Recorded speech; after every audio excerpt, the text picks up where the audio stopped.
In a small village, hidden between rolling green hills, lived two very special little mice, Micky and Mako. Their home was the dusty attic of Grandma Mina's old house, a place filled with ancient objects, forgotten treasures, and hidden secrets. Grandma Mina, the oldest mouse in the village, loved telling stories about magical items and enchanted places. But there was one thing she never spoke of: a small golden clock hidden in the furthest corner of the attic. One rainy day, while raindrops tapped gently against the window, Micky tried to convince Mako to go on an adventure. "Come on, Mako, put that book down. It's the perfect day to explore," Micky exclaimed excitedly. "But this book is so interesting," Mako replied, pointing to a page.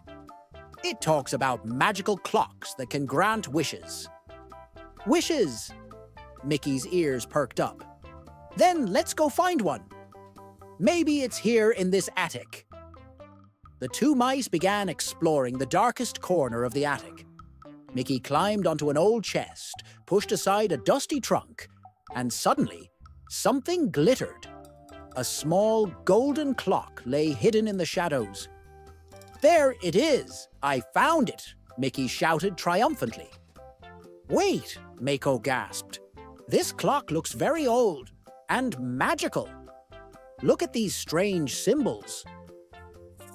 Micky couldn't resist. He touched the clock's mechanism, and suddenly it began to tick. Tick-tock, tick-tock. A soft, golden glow filled the room, and a magical whirlwind lifted both mice into the air. Before them stretched a gigantic city of clocks. Golden and silver towers rose into the sky. Massive floating clock faces ticked rhythmically, and gears spun like dancing flowers. "What an incredible place," Mako whispered in awe. Suddenly, an old hedgehog appeared. He had a long white beard, giant glasses, and wore a robe decorated with mystical symbols. "Who has awakened the magical clock?" the hedgehog asked in a deep, serious voice. "That was us. By accident," Mako admitted shyly. "Ah, then you must be the chosen ones," said the hedgehog, nodding wisely. "The clock has brought you here for a reason. To return home, you must solve the Riddle of Time and find the Clock of the Heart." After a long search, they found a small door with the words, "The Wise Clockmaker," written on it. Inside was a cozy workshop filled with ticking clocks, ancient tools, and a wise rabbit wearing glasses. "What brings you here?" the rabbit asked kindly. "We're looking for the Clock of the Heart to return home," Mako explained. "Ah, then you must answer 3 questions," the rabbit said seriously. The first question: what is the most valuable thing in the world that cannot be bought? "The time," Mako replied confidently. The second question: what is the most powerful force that cannot be seen? "Love," Micky answered with a smile. The third question: where does the true power of a clock lie? "In the heart of the one who uses it," Mako said, thoughtfully. The rabbit smiled, pleased. "You are wise indeed. The path to the Clock of the Heart is open to you." The ground shimmered, and Micky and Mako found themselves in a bright, glowing hall. At the center stood a simple, beautiful clock that radiated a soft, warm light. "This must be it," Micky whispered, his eyes wide. As he touched the clock, the room began to glow brighter and brighter.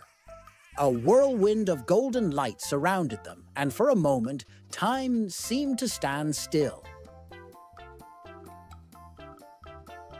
Suddenly, Micky and Mako were back on Grandma Mina's attic floor. The golden clock lay still, looking completely ordinary once more. "We're back!" Micky exclaimed, jumping to his feet. It really was a magical clock, Mako said softly, and it taught us something important. That time is precious, and we need to use it wisely, Mickey added. Just then, Grandma Mina walked in. "What are you two up to up here?" she asked curiously. Micky and Mako looked at each other and smiled, sharing a secret that only they knew. A secret about magic, time, and a golden clock. The adventure of Micky and Mako teaches us that time is the most valuable gift we have. But the true magic lies in our hearts and in the friendships we make along the way.